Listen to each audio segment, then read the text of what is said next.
Devant la détresse, que peut-on faire d'autre qu'être ouvert, généreux, accueillant, éprouver de la compassion? Mais nous pouvons accueillir 10 000, 20 000, 30 000, sans doute, peut-être davantage, mais aux portes de l'Europe, il y a déjà près de 4 millions de réfugiés qui attendent.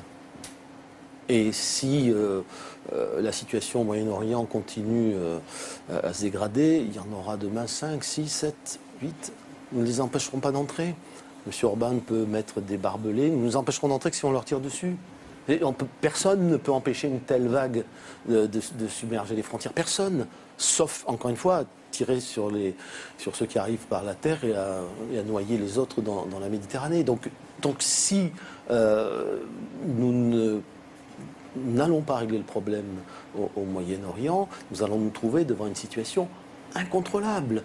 Et la situation n'est évidemment pas celle de 1940, où c'est la moitié d'un pays qui se réfugie dans l'autre moitié. C'est même pas celle des réfugiés espagnols. On a quand même accueilli 400 ou 450 000. Mais on les a mis dans des camps. Il faut se souvenir, en 1936, et ils ont beaucoup souffert. Bon, c'est pas non plus celle des rapatriés d'Algérie, qui ne s'est pas si bien passé que ça. Mais c'était les 30 Glorieuses.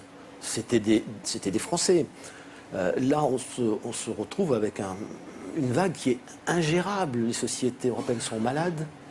Elles sont en crise économique, en crise sociale, en crise identitaire.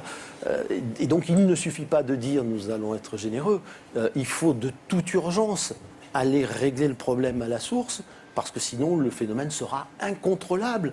Et ce n'est pas seulement l'Europe qui risque de se défaire, c'est la démocratie en Europe qui risque de se défaire. Et pour dire les choses qui résument, de façon à résumer mon inquiétude, ou bien nous ferons la guerre là-bas, ou bien nous la ferons ici.